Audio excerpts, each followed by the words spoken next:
Hello, readers of Every Word, and welcome to Every Word 365. I'm your host, Christina Madsen, and today we're reading Joshua 13 through 17. I know, today's reading was probably not the most exciting, unless you're a fan of land assignments and details of borders.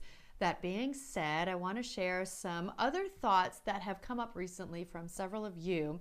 But first, the story of Caleb. We read about Caleb in Numbers when his strong faith in God allowed him to be one of two people, the other being Joshua, to get to live in the promised land.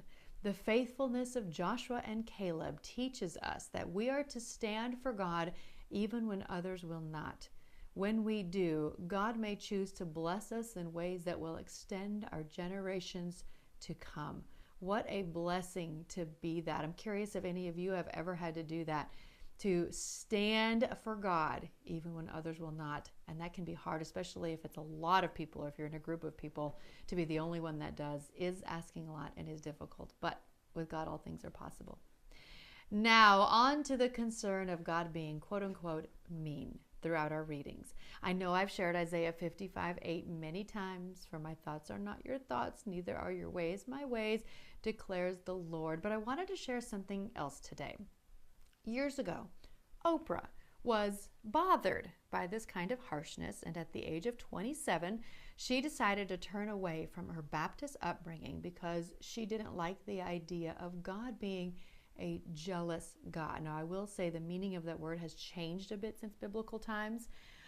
It's a very positive thing. It's like your husband should be jealous of a wife because the wife is the man's in marriage, and the woman shouldn't be doing certain things with other men. Jealousy can be good. So she also didn't like that the Bible says that the only way to God is through Jesus. That, of course, is in John 14:6. Not only did she turn away, but she has millions of followers because what she says/believes feels better than some of what we're reading. By the way, her ratings decline was attributed in part to this. I find that interesting as a former TV news journalist. Well, this may sound harsh, but I would much rather follow the Son of God than a talk show host. Anyone else? And I apologize if you're a fan of hers. She's done some great things, but this issue is of too much importance to me to be taken so lightly. See if this video from author John Piper helps. If you're not familiar with him, he's very passionate, so it's very entertaining, but he's so right when you really stop and think about it. So I'm including a YouTube link to that video.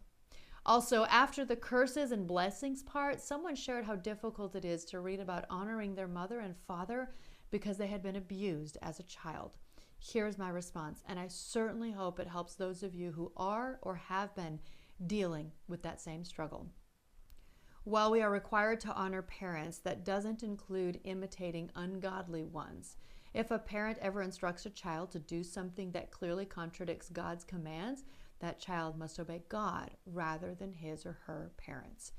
And I've got a link from Got Questions about how to honor abusive parents from Got Questions, and it is so good. I encourage everybody to read it, even if this isn't something they struggle with. You may know someone that has struggled with this or is struggling with this.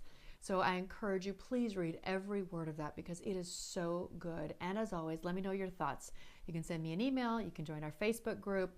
I love knowing what jumps out to you and making this a community and not just a book we're reading through. Tomorrow is Joshua 18 through 21. Happy reading.